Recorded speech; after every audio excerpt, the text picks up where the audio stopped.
Meus irmãos, vamos abrir a palavra de Deus na carta aos Hebreus, capítulo de número 5. Nós fazemos a leitura do versículo 1 até o versículo de número 10. Como eu havia dito aos irmãos, hoje eu encerro a série de ministrações sob o tema Lições Reais, e a personagem é ninguém menos que o nosso Senhor, né? Cristo, o coração sacerdotal. Hebreus capítulo 5.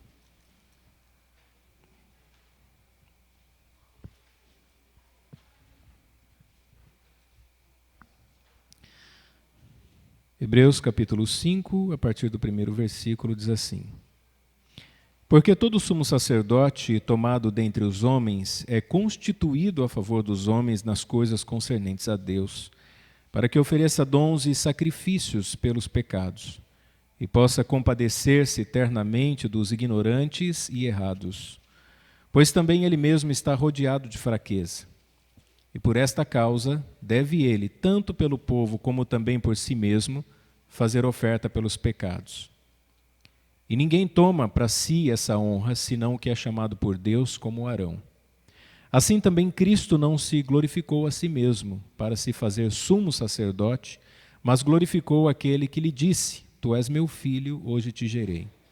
Como também diz noutro lugar: Tu és sacerdote eternamente, segundo a ordem de Melquisedeque, o qual nos dias da sua carne, oferecendo com grande clamor e lágrimas, orações e súplicas ao que podia livrar da morte, foi ouvido quanto ao que temia.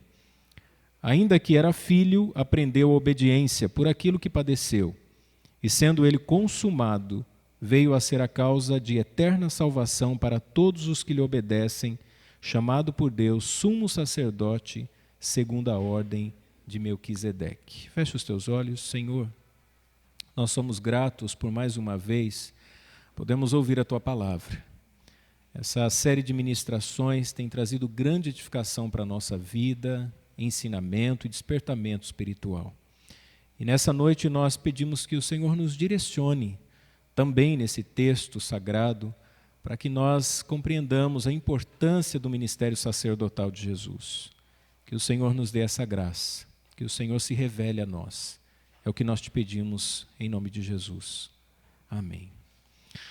Há algum tempo atrás, eu tinha um sonho de ser empresário. E eu montei uma oficina e comecei a trabalhar com equipamento para galvânica. Fiz um curso técnico na área industrial. E aí tive a oportunidade de comprar uma parte da oficina que pertencia ao meu irmão, que mexia com radiador para carro, né? Radiador de carro. E as coisas foram melhorando. Meu sogro, durante a vida toda, trabalhou com venda de baterias. E nós nos unimos, uma sociedade, aventura sem igual, né? Sem dinheiro, mas com muita fé, com muita disposição. E eu lembro que eu tinha pego um dinheiro no banco e reformei o barracão. Nós fizemos a pintura e ficou muito apresentável assim, né? Brito, radiadores e baterias. Certa manhã eu cheguei lá, tinham pichado toda a parede, toda a frente. Eu fiquei extremamente irado. Aquilo custou caro, custou um dinheiro que eu sequer tinha emprestado, estava começando. Só que o rapaz que fez a pichação, ele foi visto pela vizinhança. Poucas horas depois de eu ter aberto a loja, o pai do menino chegou, muito constrangido, para fazer o papel de mediação. Eu me lembro, aquele homem envergonhado, disse para mim assim: me desculpa pelo que meu filho fez. Eu já conversei com ele para parar de fazer essas coisas, para parar de andar com essas companhias. E, infelizmente, eu fiquei sabendo que fui ele e eu vim aqui para pedir desculpas. E gostaria que você não denunciasse, eu vou pagar a despesa e que você desculpasse o meu filho. Eu peço isso. Aquele homem muito constrangido me deixou envergonhado também. E quando eu estava preparando essa mensagem, eu lembrei desse fato. Como alguém pode se colocar numa posição de mediador? A atitude daquele homem de humildade, de reconhecimento, de disposição para pagar o preço, fez com que a minha ira fosse aplacada. A raiva que eu senti pelo dano sofrido, pelo que o menino havia feito, passou, porque aquele homem fez o papel de mediação. E por que eu estou dizendo isso? Porque a carta aos Hebreus tem esse pano de fundo. O mediador, Cristo, o coração sacerdotal. Nós estávamos numa condição extremamente terrível.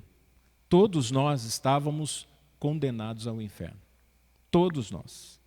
Havia uma punição, uma culpa, uma condenação que pesava sobre nós.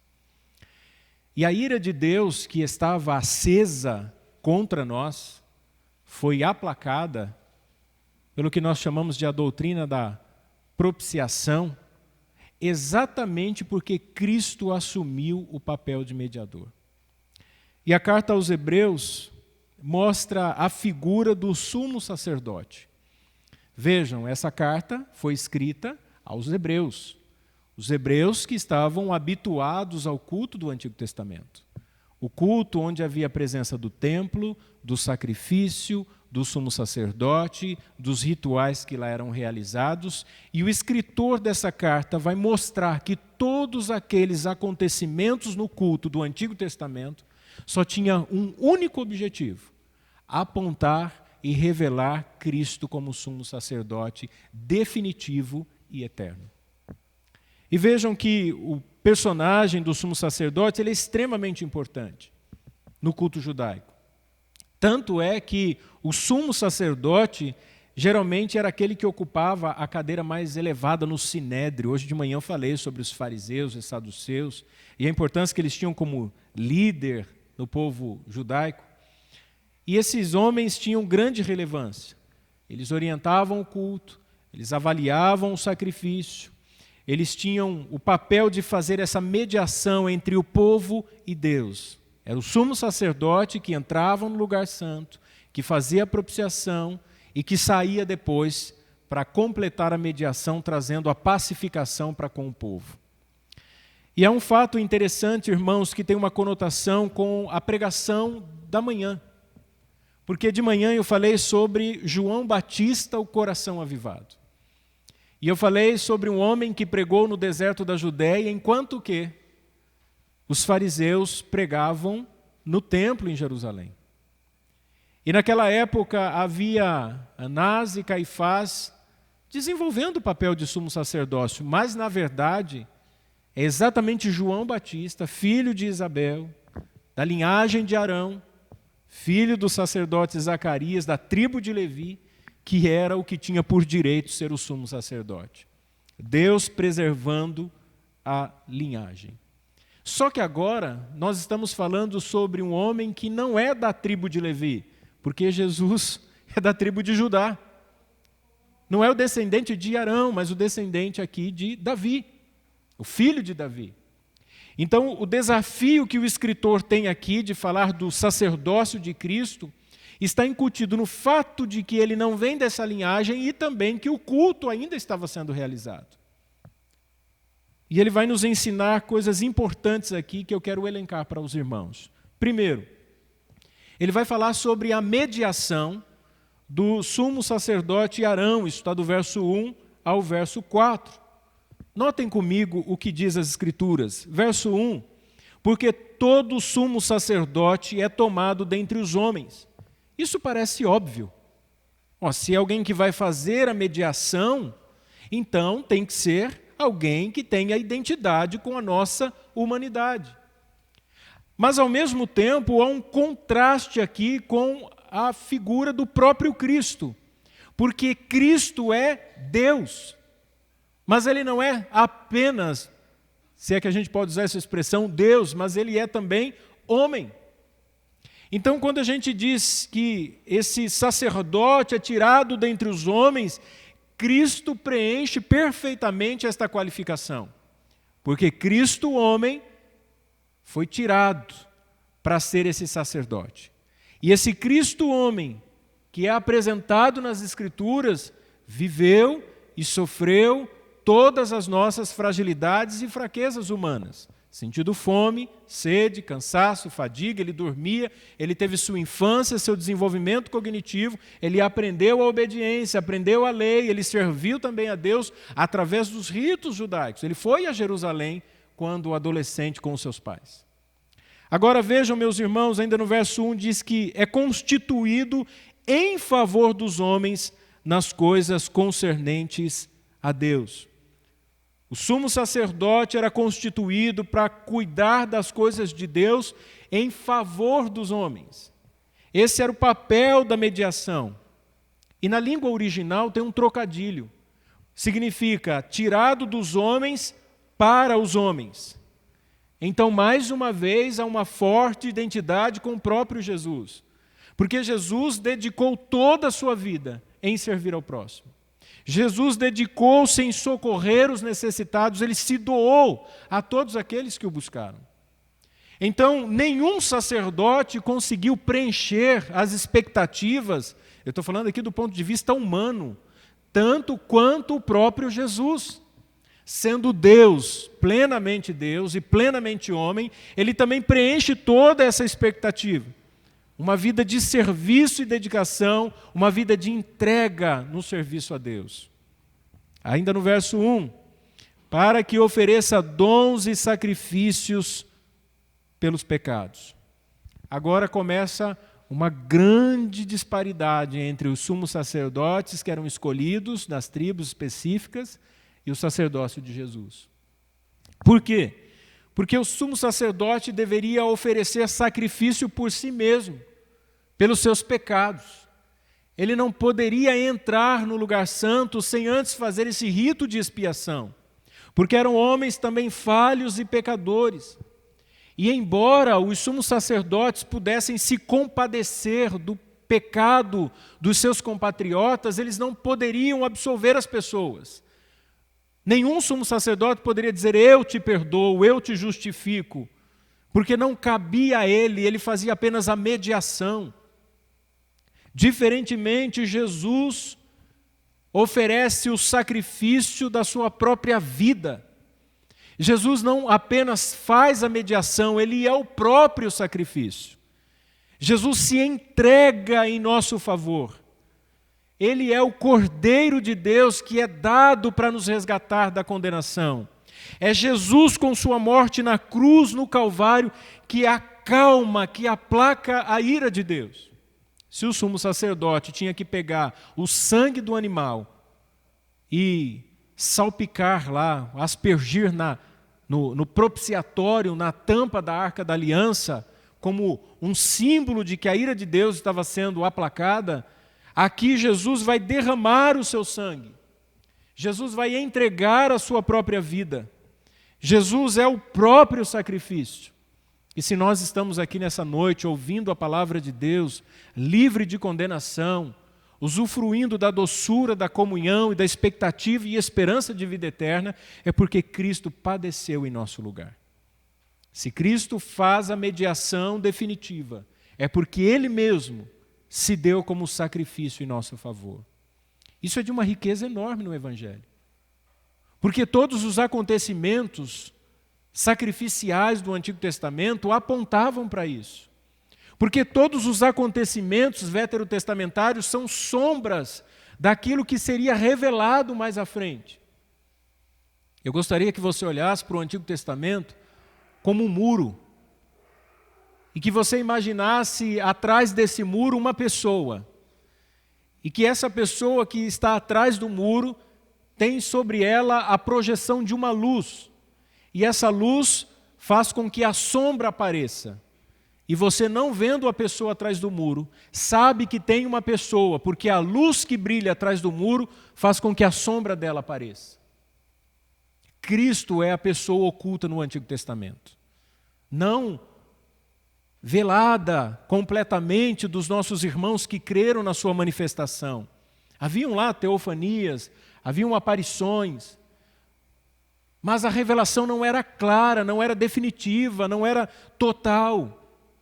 Então todos esses acontecimentos do Antigo Testamento jogavam luz, e a sombra que nós vemos do Antigo Testamento, hoje é claramente revelado a pessoa do próprio Jesus. Por isso o escritor aos Hebreus começa lá no capítulo 1 dizendo: havendo Deus antigamente falado muitas vezes e de muitas maneiras aos pais, pelos profetas, a nós falou-nos nesses últimos dias pelo Filho, a quem constituiu o herdeiro de tudo, por quem fez também o mundo, o qual, sendo o resplendor da sua glória, expressa a imagem da sua pessoa. Cristo é a manifestação clara e definitiva dessa glória de Deus em salvar pecadores. Toda a redenção brilha estampada na face de Cristo. Se nós não entendermos isso, nós não entendemos o Evangelho. Se nós não entendermos o que significa a redenção revelada em Cristo, nós definitivamente não entendemos a mensagem da cruz. A mensagem da cruz não é uma mensagem de vitória. A mensagem da cruz não é uma mensagem de prosperidade. A mensagem da cruz não é uma mensagem de cura. Não é uma mensagem de sorte nos relacionamentos. A mensagem da cruz é a mensagem de alguém que foi morto para que a ira de Deus fosse aplacada, para que sua justiça santa fosse cumprida e para que nós fôssemos absolvidos dessa condenação. Hoje nós somos salvos do inferno, porque Cristo padeceu o inferno na cruz. Isso é de uma grandeza sem tamanho. Quando nós temos a percepção do que representa o seu sacrifício, tudo à nossa volta perde tamanho. Tudo se torna pequeno. Diante da grandeza do Evangelho e da revelação desse plano redentor. Verso 2. Para que pudesse se compadecer eternamente dos ignorantes e errados, pois também ele mesmo está rodeado de fraquezas. Vejam, os sumos sacerdotes, eles se compadeciam, poderiam até se condoer dos pecados das pessoas que vinham até ele, sabendo da realidade do seu povo, da ignorância do seu povo. Mas esses homens viviam também uma vida privilegiada. Os sumos sacerdotes gozavam de alguns privilégios. A posição que eles tinham era uma posição de elite social. Eles tinham todos os cuidados, eram benquistos na sociedade, eram respeitados e admirados, eram ouvidos pela sociedade judaica. Eles tinham autoridade de julgamento no sinédrio.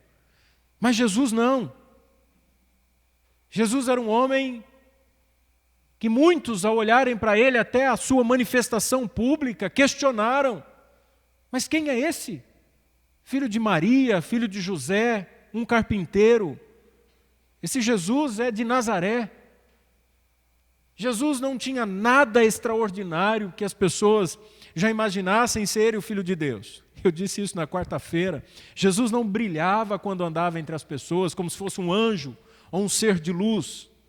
Era um homem comum e que se manteve no anonimato 90% da sua própria vida humana, porque até os 30 anos Jesus não tinha se manifestado publicamente, e o seu ministério durou 3 anos. E esse Jesus que conhece a miséria humana é quem faz a mediação e se identifica com qualquer um que busque nele graça, compaixão e misericórdia. Todas as vezes que nós dobramos os nossos joelhos para orar, para pedir a Deus que nos fortaleça, que tenha misericórdia de nós, que nos perdoe os nossos pecados, que tenha compaixão e paciência com a nossa fraqueza e que nos ajude e nos ensine para que a gente pare de tropeçar e ficar cambaleando o tempo todo, para que a gente caminhe com mais seriedade, com mais comprometimento. Toda vez que nós oramos e buscamos a Deus com um coração contrito e sincero, nós podemos ter a certeza de que Ele nos ouve e que Ele sabe exatamente o que nós passamos. Ele sabe das nossas preocupações, Ele sabe o que é sofrer. Jesus sempre socorreu aquele que se voltou para Ele. Jesus socorreu o homem rico, socorreu a mulher adúltera, Jesus socorreu o cobrador de impostos, Jesus socorreu cegos, Jesus socorreu possessos por espírito imundos. Jesus sempre estendeu a mão àqueles que necessitavam de sua graça, bondade e misericórdia. Por isso, irmãos, é que Hebreus capítulo 4, versículo 15 diz assim: porque não temos um sumo sacerdote que não possa compadecer-se das nossas fraquezas, porém um que, como nós, em tudo foi tentado, mas sem pecado. Jesus sabe das lutas, das dificuldades, das provações, das nossas fraquezas, dos nossos limites, das dificuldades que nós temos e enfrentamos todos os dias. Quando nós oramos, nós temos um mediador que se identifica com a gente. Ele sabe da nossa dor. Ele tem esse coração sacerdotal. Ele tem essa compaixão, essa misericórdia. E a ideia de misericórdia tem a ver com um coração que reconhece as nossas misérias. Córdia é de coração, é a ideia de cordialidade. Jesus sabe o quanto nós somos falhos, fracos e quanto nós carecemos de sua bondade. Por isso no verso 4 diz, ninguém poderia tomar para si esta honra, senão o que era chamado por Deus. Ninguém poderia dizer assim, olha, eu quero ser um sumo sacerdote, me coloca aí dentro desse grupo. Não havia isso. Senão aqueles que eram chamados por Deus. Semelhantemente, Jesus é o missionário de Deus. Jesus é quem foi enviado por Deus, ele disse isso. O Pai me enviou, o Evangelho de João, capítulo 20. Ele que vem resgatar o seu povo, João 3,16. Deus enviou o seu Filho. Ele vem cumprir essa missão de Deus. Às vezes a gente fica tão preocupado em ganhar pessoas para Jesus, quando na verdade deveríamos estar agradecidos porque Jesus nos ganhou para Deus. Você não está aqui porque você quer.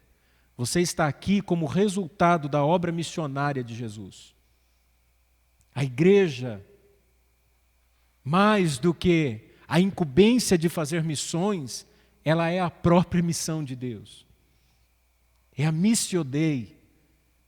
Deus enviou o seu Filho como missionário para resgatar o seu povo. Porque Jesus será o seu nome, disse o anjo, porque ele salvará o seu povo dos seus pecados.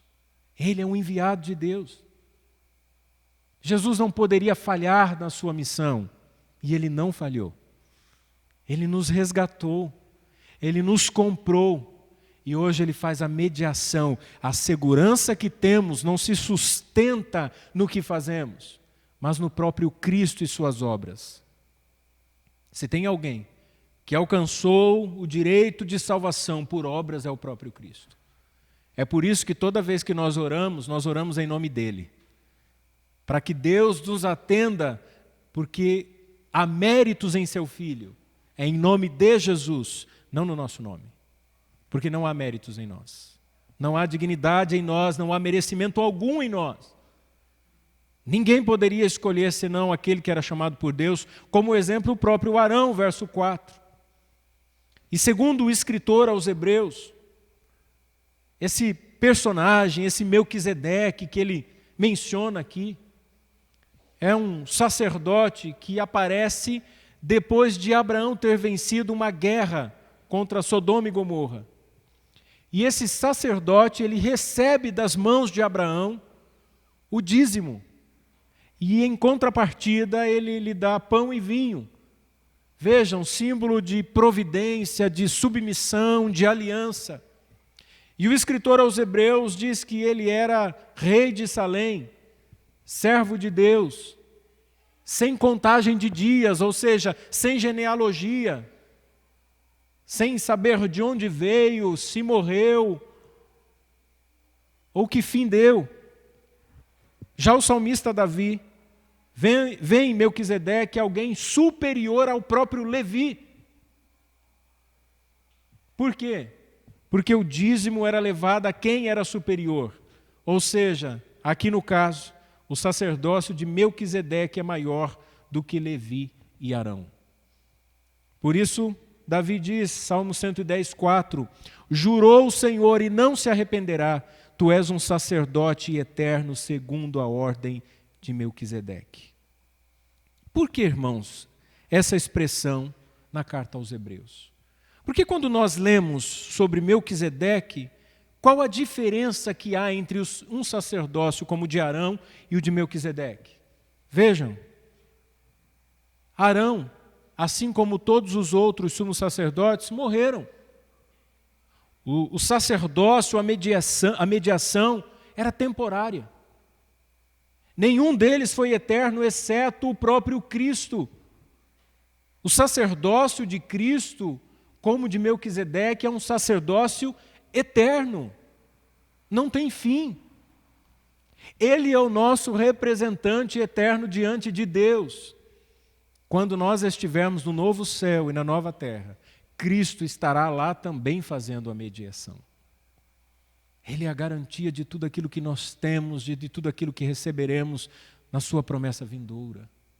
A alegria que nós sentimos da salvação, o gozo dessas bênçãos que serão manifestadas na eternidade, que hoje nós já sentimos ao tomar a ceia, ao entoar louvores, ao nos derramarmos diante de Deus através das nossas orações. Toda essa alegria pela presença do Espírito Santo em nós decorre dessa mediação perfeita, inigualável, e é isso que nós precisamos entender. Há uma mediação. Cristo está lá fazendo essa mediação. Ele é o mediador entre Deus e os homens. A mediação do sacerdócio de Cristo agora é relatada do verso 5 ao 10. Verso 5. Assim também Cristo não se glorificou a si mesmo, para se fazer sumo sacerdote, mas aquele que lhe disse: Tu és meu filho, hoje te gerei. Cristo assumiu a humanidade. Ele esvaziou-se de sua glória, no sentido de assumir uma nova natureza, não que ele deixou de ser Deus. Porque a kenosis, essa doutrina que nós aprendemos em Filipenses 2:8, desse achado na forma de homem, na linguagem de Paulo, significa que ele, sendo Deus, totalmente Deus, agora é totalmente homem. E ele nasce numa condição para sofrer, sendo humilde, obediente ao seu Pai, servindo a missão que lhe foi dada. Cristo passou por todo o sofrimento, com o único objetivo: resgatar o seu povo. Tudo o que Cristo fez, Ele fez para nos dar a salvação. Todo o seu sofrimento, dor, angústia, abandono, traição, havia cruzes, a dor da traição e da morte, as chicotadas, o seu sangue que escorreu pelo patíbulo da cruz, que não é hipotético, imaginário, filosófico, é o sangue mesmo, que coagulou lá na base do patíbulo, que quando ao olharem para ele, se impressionaram com o seu sofrimento, com a dor, no limite da condição humana, até ele expirar e entregar o seu espírito, quando ele diz: está consumado. Essa é a mensagem do Evangelho. Como disse Paulo, eu prego o Cristo e este crucificado. Não é prosperidade que nós temos que buscar, irmãos. Se você está servindo a Deus em troca de qualquer benefício, pare com isso enquanto há tempo. Porque o maior benefício já nos foi dado.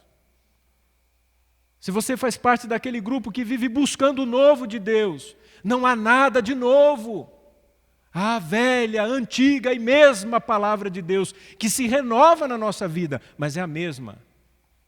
A mensagem é a mesma. Não é uma nova mensagem. A boas novas é a mesma. É Cristo e esse crucificado. Porque a gente pode alcançar qualquer coisa nessa vida. A gente pode usufruir de posição, respeito, admiração, ter uma boa casa, um bom carro, dinheiro no banco. Você pode ir a boas festas, usufruir a sua vida, ter os seus momentos de lazer. E alguns até se refugiam nos vícios, na luxúria, na fornicação, na prostituição, no adultério, na embriaguez, mas o fato é que um dia todos nós estaremos diante de Deus. E só há salvação para aqueles cuja mediação está garantida em Cristo. Essa é a mensagem do Evangelho. Essa é a mensagem que ecoa de século em século na história da igreja. Vem perseguição, passa perseguição. Levanta líderes, líderes caem. A igreja avança, a igreja recua. Por um momento há expansão do reino por todo o Império Romano, daqui a pouco apenas os remanescentes. Ondas de avivamentos aconteceram ao longo da história, de repente esfriamento espiritual. Século XVI, a Europa foi o berço da evangelização do mundo. A reforma protestante, homens que foram martirizados. Hoje, as igrejas históricas se transformaram em discotecas, em boates. Só tem a estrutura e a história. Países cuja política se fundamentou em princípios cristãos, bíblicos. Países como a Holanda, que chegou ao privilégio de ter o primeiro-ministro, Abraham Kuyper, um homem, um teólogo, conhecedor das Escrituras, grande pregador das liberdades, da soberania das esferas, do direito da família, do Estado não interferir em relações familiares. Olha hoje o que é a Holanda, com centros de apoio a pessoas que têm overdose porque as drogas foram liberadas, com vitrines onde mulheres são expostas para o sexo, profissionalizando a prostituição. Vejam, meus irmãos, século XVIII, restauracionismo americano, América do Norte, fundada pelos pais peregrinos, pelos puritanos, que saíram da Inglaterra para fundar um novo país, o sonho de uma nação cuja Constituição estivesse fundamentada em valores bíblicos. Hoje, o que é os Estados Unidos? O berço do progressismo, da hegemonia gramsciista, dos valores dos metacapitalistas, apenas a representação do capitalismo. Quantas igrejas que foram tão importantes na evangelização da América do Sul, que hoje não se comparam ao que acontece na América do Sul. Veja o que foi o Brasil, algumas décadas atrás, para não falar um século atrás. A expansão, a pregação do Evangelho, a coragem da igreja. Agora chegue mais próximo. Vamos falar de 40 anos atrás. Veja a nossa igreja, a nossa história, esse lugar, essa cidade, aqui onde nós estamos plantados.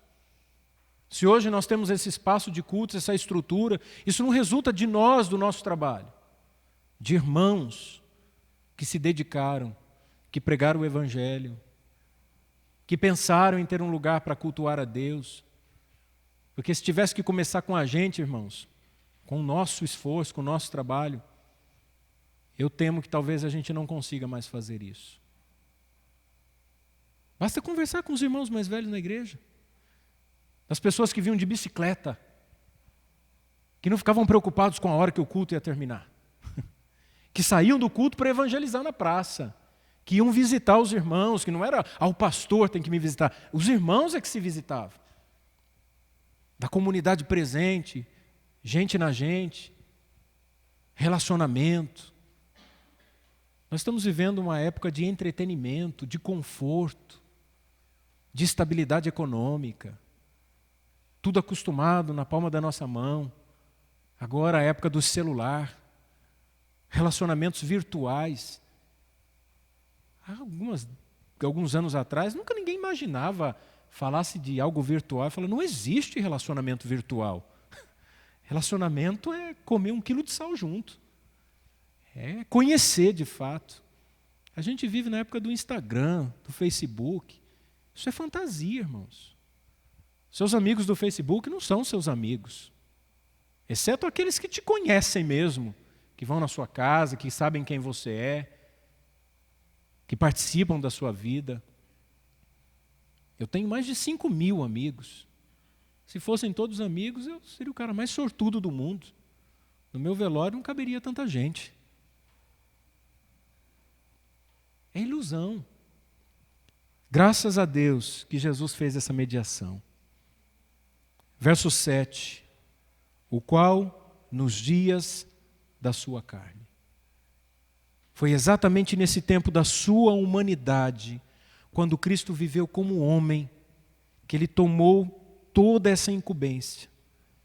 Aquilo que lhe foi preparado para que exercesse durante toda a sua vida, desde o nascimento em que Ele foi colocado na manjedoura, até a sua morte em que Ele é pendurado numa cruz. Ele foi preparado para isso. Ele sofreu para esse objetivo. Verso 7, oferecendo com grande clamor e lágrimas, orações e súplicas aos que podia livrar da morte. O que foi que aconteceu durante todos os anos da sua vida? Aqui diz o escritor aos Hebreus, ele aprendeu a oferecer com grande clamor e lágrimas, orações e súplicas ao que podia livrar da morte. Jesus orou por você. Ele clamou por você. O evangelista João registra a oração sacerdotal. É um conforto para o nosso coração. Quando Jesus diz assim, nenhum deles vai se perder. Eu sei que eu não vou me perder, sabe por quê? Porque Deus ouviu a oração do seu filho. Se eu fico feliz quando alguém diz assim, pastor, eu orei por você ontem, ou estou orando por você, isso é uma grande alegria. Agora saber que Jesus orou por nós, ninguém menos do que o próprio Filho de Deus, com clamor, com lágrimas, quando Jesus chorou no Getsêmani, quando Ele sabia da dor, quando Ele disse, afasta de mim este cálice, era o nosso cálice, não era o dele não, era o nosso. Era o cálice de Apocalipse 16, é o cálice que vai ser derramado sobre os ímpios, que seria derramado sobre nós, se Jesus não tivesse tomado esse cálice da ira. Ele tomou esse cálice da ira. Por isso que o escritor diz assim, ele foi ouvido quanto ao que temia. Ele temia a morte. Eu disse na quarta-feira, quando Jesus foi tentado, é porque havia possibilidade de ceder à tentação. Porque é isso que caracteriza a sua humanidade. Mas ele não cedeu, ele não pecou. Diferente de Adão, que na aliança das obras cedeu. Tendo um agente externo para tentá-lo, Satanás cedeu. Jesus também teve. Mateus 4 diz que Jesus foi levado pelo Espírito Santo ao deserto para ser tentado pelo diabo. O diabo, assim como tentou Adão, também tentou a Jesus. O diferente aqui é o ambiente. Adão foi tentado no paraíso, no jardim de Deus. Jesus foi tentado no deserto. Adão foi tentado podendo comer de todas as árvores, menos uma. Jesus foi tentado, passado 40 dias sem comer nada, teve fome. Adão foi tentado com a oferta de que se ele comesse seria como Deus. Jesus foi tentado vendo todos os reinos e glória do mundo e o diabo dizendo, tudo isso é meu. E eu te darei se prostrado você me adorar. Então, se a tentação de Adão foi desafiadora, a de Jesus foi muito mais intensa. Mas ele foi ouvido. E quanto ao que temia, que era a morte, ele foi respondido. Porque Deus, o Pai, o ressuscitou dentre os mortos. A ressurreição de Jesus é a resposta à sua oração. Jesus fez tudo tão perfeitamente que se torna o único homem a ter a sua oração respondida por causa dos seus méritos. Ele orou e o Pai lhe atendeu. Verso 8. Ainda que era filho, aprendeu a obediência por aquilo que padeceu. Jesus foi disciplinado e piedoso. Jesus aprendeu com a ideia no grego para piedade é relacionamento, é uma coisa íntima, pessoal com o próprio Deus. Jesus aprendeu isso, ele desenvolveu essa comunhão. Ele aprendeu a obediência, ainda que era filho, o escritor disse. E às vezes a gente abre mão de se esforçar para ter uma vida mais intensa de oração, abre mão para conhecer mais a Deus, abre mão. O próprio Jesus, sendo filho, teve que aprender pela obediência. E a gente quer que as coisas sejam assim, né? no estalar de dedos. Quer que Deus faça, e tem gente que acha que pode colocar Deus contra a parede. Eu não sei o que passa na mente dessas pessoas. Acham que podem decretar. Eu decreto a minha vitória. Eu tomo posse. Quando alguém diz assim, eu tomo posse, eu tenho a sensação de um filho desobediente que tenta tomar as coisas na mão do pai. Daqui! Já passou por isso? Quem tem filho? Você vai no mercado, pega um pacote de bolacha, está vendo o preço para saber se ainda vai levar, o filho pega e puxa e põe no carrinho. Oh, não faça isso. Tem gente que acha que pode fazer isso com relação à bênção e à provisão de Deus. Toma da mão de Deus, daqui! O Senhor não quer me dar? Eu tomo posse. Eu determino. Eu ouço algumas pregações e pregadores dizendo assim, Deus vai dar o que você está pedindo, o Senhor vai realizar os teus sonhos, o Senhor vai fazer aquilo que você está buscando. Mentira! Falando em nome de Deus o que Deus nunca prometeu que ia fazer.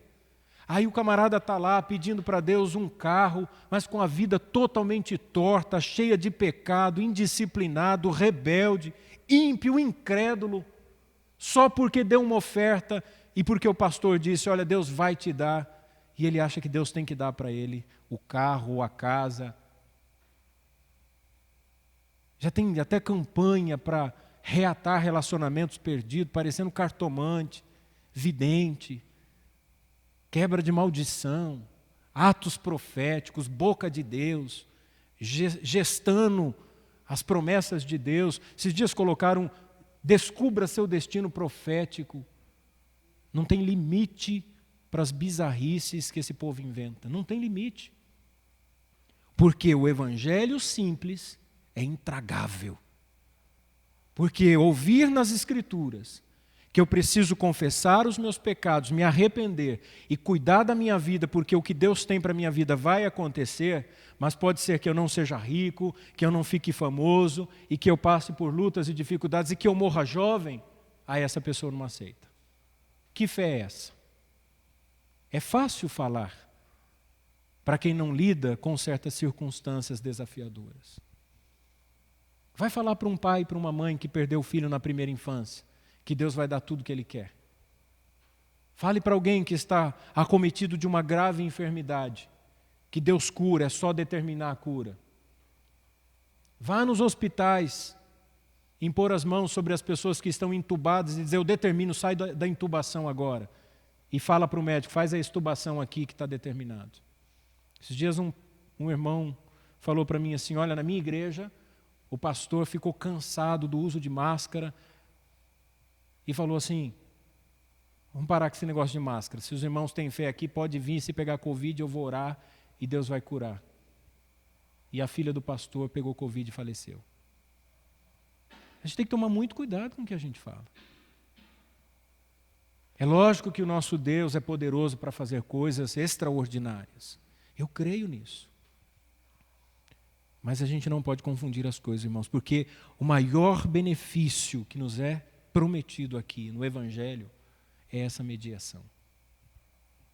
Ainda que era filho, aprendeu a obediência por aquilo que padeceu.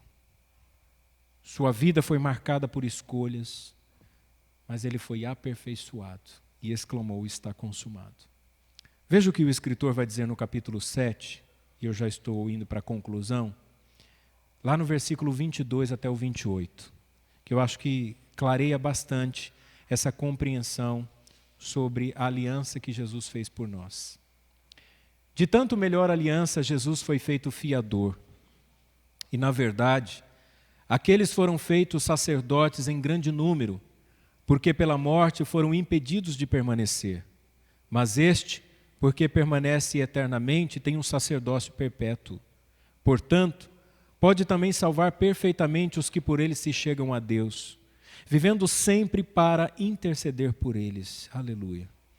Porque nos convinha tal sumo sacerdote, santo, inocente, imaculado, separado dos pecadores e feito mais sublime do que os céus, que não necessitasse, como os sumos sacerdotes, de oferecer cada dia sacrifícios, primeiramente por seus próprios pecados e depois pelos do povo, porque isto fez ele uma vez oferecendo-se a si mesmo, porque a lei constitui sumos sacerdotes a homens fracos, mas a palavra do juramento, que veio depois da lei, constituiu ao Filho perfeito para sempre.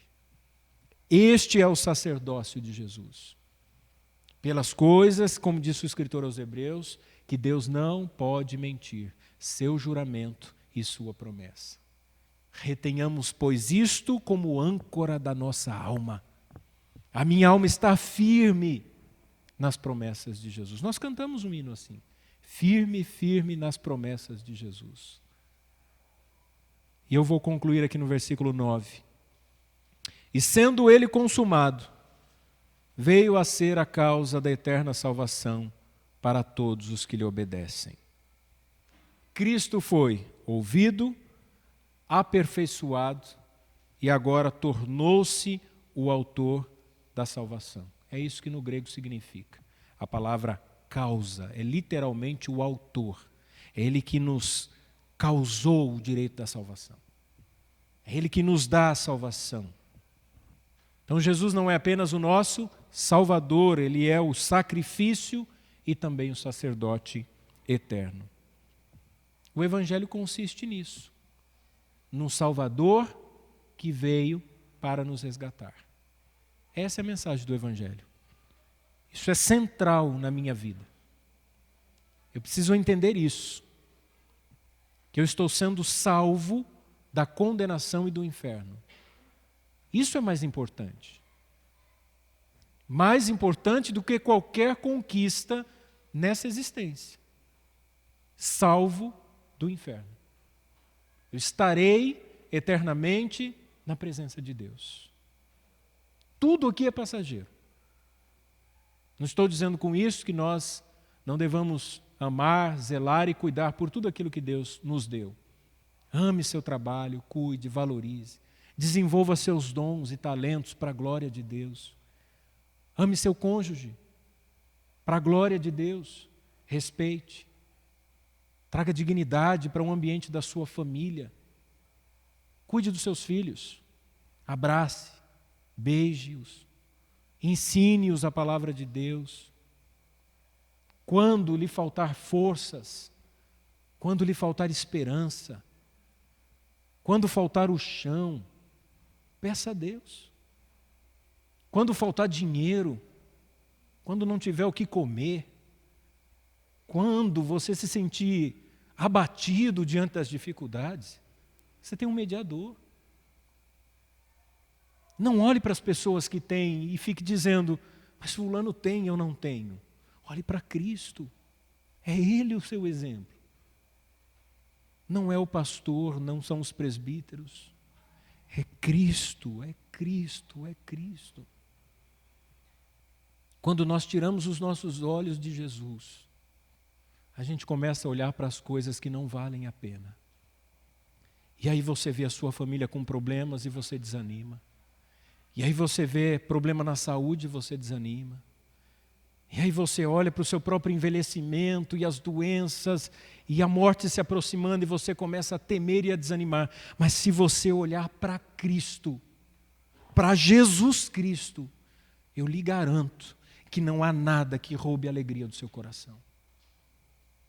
Porque aqueles que creem na palavra da salvação, no leito da dor e da morte, os seus olhos brilharão de esperança na eternidade. Aqueles que vivem dissolutamente, ignorando a realidade da mediação de Cristo, um dia verão que de fato são as trevas eternas. Porque, irmãos, nada nessa vida é melhor do que Cristo. Somente Cristo, é somente Ele. É tudo que nós temos. A salvação que Cristo nos dá é completa e perfeita. É nele que nós encontramos compaixão e compreensão pelos nossos pecados. É o Senhor quem nos perdoa e quem nos aceita. É o seu sacrifício perfeito e perfeitamente aceito pelo Pai. E eu concluo fazendo um pedido a você. Para que você abandone toda tentativa e toda prática que tem o objetivo de agradar a Deus pelos seus esforços. Abandone isso. Para com isso. Deixe de lado esse sentimento de que você deveria fazer alguma coisa para agradar a Deus ou para merecer o favor de Deus. Você nunca vai conseguir isso. O que Deus não rejeita é um coração contrito, é um espírito quebrantado. Mas, pastor, eu tentei. Eu quis tanto ter essa vida exemplar, essa vida polida, essa vida ilibada, sabe, que as pessoas olhassem e dissessem assim: puxa, que crente, que exemplo. E eu não consegui, pastor. O Senhor está dizendo: se você se arrepender, se você abandonar os seus pecados, é isso que Ele requer. Porque se alguém disser assim: eu sou melhor do que os demais, eu contribuo, eu pago aquilo que compro, eu honro a minha palavra, eu tenho uma família bem cuidada, tudo na minha vida é perfeito. Isso não vai te salvar, pode esquecer. Nada, nada, nada. Mas, pastor, eu não roubo, eu não minto. Fulano de tal vai na igreja e é pior do que eu. Vai você e o fulano de tal para o inferno. Porque tem gente que diz isso. Não vou para a igreja. Eu conheço lá um membro da igreja X que é um péssimo exemplo. Fofoqueiro, viciado, pilantra. Eu vou na igreja para ser igual a ele? Vai fulano e ciclano. É por isso que eu disse de manhã. A pregação de João Batista foi: produzir, pois, frutos dignos de arrependimento. Pode vir na igreja, pode tomar a ceia, pode dar a paz do Senhor, mas se não tiver fruto de arrependimento, o inferno é certo. Não há salvação sem arrependimento e confissão de pecados. Pastor, mas eu simpatizo com a igreja. É Cristo, não é a igreja. Pastor, mas eu assisto tantas pregações. É Cristo. Pastor, mas eu acho tão legal, eu fui recebido como... Mas é Cristo. Se a sua vida não tem Cristo, não há salvação. Pode ser quem for. Eu aqui pregando, falando do Evangelho, se não houver Cristo na minha vida, se não existir, eu não vou para o céu. Pode ser o melhor pastor do mundo, o melhor pai, o melhor empresário, pode ser a pessoa mais íntegra, porque Cristo é o único caminho, o único meio de salvação. Então a palavra é de alerta. Se tem alguma coisa que tem impedido Cristo de estar na sua vida, talvez hoje seja a última oportunidade que o Senhor está te dando. Volte-se para Cristo e conserte isso. Porque sem Cristo não há salvação. Que você sinta segurança e conforto nessa verdadeira mediação.